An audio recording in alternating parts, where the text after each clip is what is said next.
Bonjour à toutes et à toutes et bienvenue dans cette nouvelle vidéo. Donc aujourd'hui, on va voir ensemble comment muscler votre dos suite à une opération du dos, de la colonne vertébrale, que ce soit par rapport à une chirurgie de hernie discale ou bien après une arthrodèse lombaire. Donc l'objectif de cette vidéo, c'est de vous présenter des exercices que vous allez pouvoir faire en autonomie depuis chez vous, des exercices complètement sécuritaires si vous avez été opéré du dos, des exercices qui vont vous permettre de reprendre confiance en votre corps, en votre dos et vous permettre de retravailler progressivement et de manière raisonnée votre musculature. Donc je sais que souvent quand on a été opéré du dos, on a souvent des craintes, on a souvent de la peur ou de l'appréhension vis-à-vis de certains mouvements. Ici, je vais vous présenter donc des exercices qui sont sans danger pour votre dos.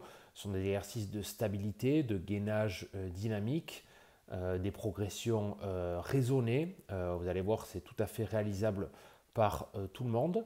Et en même temps, ce sont des exercices qui vont vous permettre de venir travailler votre sangle abdominale et tous les petits muscles profonds qui se trouvent autour de votre colonne vertébrale, de votre bassin et de vos hanches. Donc évidemment, petit disclaimer, si vous venez d'être opéré, donc la priorité ce n'est pas de réaliser ces exercices-là.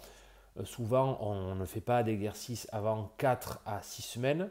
Si vous venez d'être opéré, donc la priorité c'est déjà de récupérer de votre chirurgie. Et de toute façon, votre chirurgien doit vous donner l'aval, doit vous donner le feu vert avant de pouvoir reprendre vos activités. Si vous avez été opéré il y a moins de 15 jours, la priorité c'est de récupérer. Donc, vous pourrez par exemple faire de la marche ou des choses que votre chirurgien vous aura autorisé à faire. Mais voilà, si vous avez passé ce délai de 4 à 6 semaines et que vous cherchez des exercices pour pouvoir vous muscler, eh bien ces exercices-là pourront bien évidemment vous aider. Allez, donc on passe tout de suite à la démonstration des exercices.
Voilà, bah écoutez, j'espère que ces exercices vous auront plu.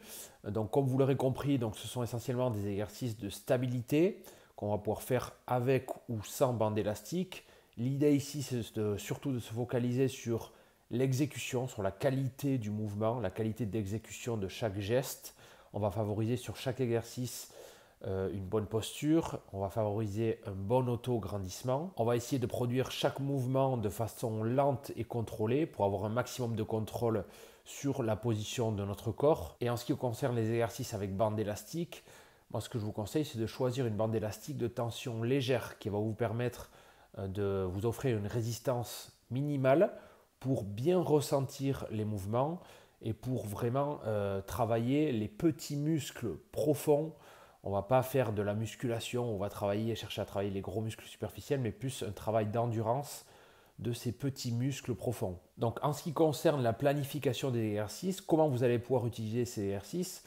Moi, ce que je vous conseille de faire, c'est de choisir sur les 5 exercices présentés, d'en choisir un, deux ou trois, de les combiner, et comme ça vous fait un circuit, et vous allez faire par exemple 10 secondes de chaque exercice, 10 secondes du premier exercice, enchaîner directement sans repos avec 10 secondes du deuxième exercice, enchaîner avec 10 secondes du troisième exercice, comme ça vous fait un circuit de 3 exercices. À la fin de ces 3 exercices, vous prenez un certain temps de repos, donc ça peut être 1 minute 30, 2 minutes, selon votre niveau, selon votre ressenti également. Et vous recommencez, vous faites une, deux, voire 3 séries, encore une fois, selon votre niveau. Évidemment, vous devez toujours chercher à être à l'écoute de ce que vous ressentez, à l'écoute de votre corps. Si un exercice que je vous présente ici ne vous est pas adapté ou parce qu'il réveille certaines douleurs ou que vous sentez que celui-ci n'est pas fait pour vous, eh bien c'est OK. Soit vous pouvez chercher à modifier l'exercice de façon à ce que celui-ci ne vous procure pas de sensations désagréables ou de douleurs, soit tout simplement vous changez d'exercice et vous passez à un autre. Si les exercices que je vous présente ici sont trop faciles pour vous, eh bien vous avez plusieurs possibilités pour augmenter la difficulté.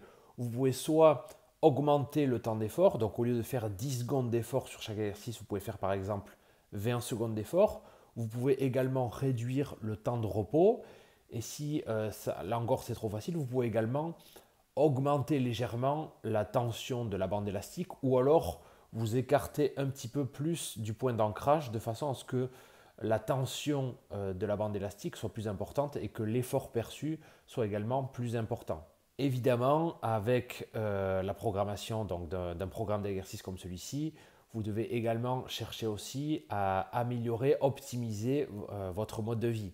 Donc la recherche d'une meilleure alimentation, d'une alimentation qui soit le plus hypotoxique, le plus anti-inflammatoire possible, une meilleure gestion du stress, chercher aussi à avoir un sommeil qui soit en quantité suffisante et en qualité suffisante aussi. Le tout, bien évidemment, pour favoriser une récupération la plus idéale possible. Voilà, ben écoutez, c'est tout pour cette vidéo. Moi, je vous encourage vivement à pratiquer, à tester les exercices qui ont été présentés dans cette vidéo. Si vous avez des questions ou des remarques ou des commentaires, ben, tout se passe juste en dessous dans la section commentaires. Moi, je me fais toujours un plaisir de vous lire, d'écouter vos remarques et de vous répondre. Et puis voilà, moi je vous dis à très vite dans un prochain contenu. D'ici là, prenez soin de vous, prenez soin de votre dos. C'était Simon, salut!